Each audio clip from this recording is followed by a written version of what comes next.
Alien top. Hi குட்டீஸ், alien டாப்னு சொல்லக்கூடிய ஒரு சூப்பரான மாதிரியை தான் இன்னைக்கு நம்ம பார்க்க போறோம். இதை செய்யறதுக்கு நமக்கு ஒரு அட்டையும் ஒரு தம் டேகும் வேணும்.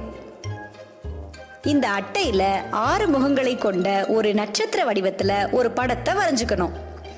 இங்க காட்டி இருக்கிற மாதிரி 6 இடங்கள்ல டாட்டட் லைன்ஸை வரைஞ்சு அதை இந்த மாதிரி வெட்டி மடிச்சு விடணும். 6 இடங்கள்லையுமே இந்த மாதிரி மடிச்சு விட்ட பிறகு தம் டேகை எடுத்து இங்க காட்டி இருக்கிற மாதிரி சொருகிக்கணும். இந்த இடத்துல கொஞ்சம் பசைய தடவிக்கணும். இந்த தம் டேக் தான் மைய புள்ளியா செயல்படுது. இப்போ இந்த அட்டையில அமைப்புகளை வரைஞ்சு அதை அழகா வண்ணமடிச்சுக்கலாம். இப்போ நாம இதை ஊதும் போது அட்டையானது அழகா சுழலும்.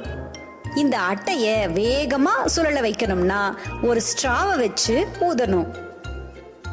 இப்போ இந்த அட்டையானது வேகமா சுழலும். இப்போ இந்த அமைப்பை பாருங்க, எவ்வளவு அழகா இருக்குல்ல.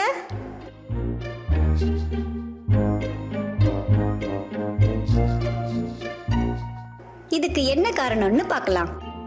வட்ட தட்டின் ரெக்கைகள் மீது காற்று வேகமாக பாயும் போது விளிம்புகளுக்கிடையே காற்றழுத்த வேறுபாடு உருவாகிறது. இந்த காற்றழுத்த வேறுபாடு ரெக்கைகளை சுழலச் செய்கிறது. காற்றின் வேகத்தினை அதிகரிக்கும் போது சுழற்சியின் வேகமும் அதிகரிக்கிறது.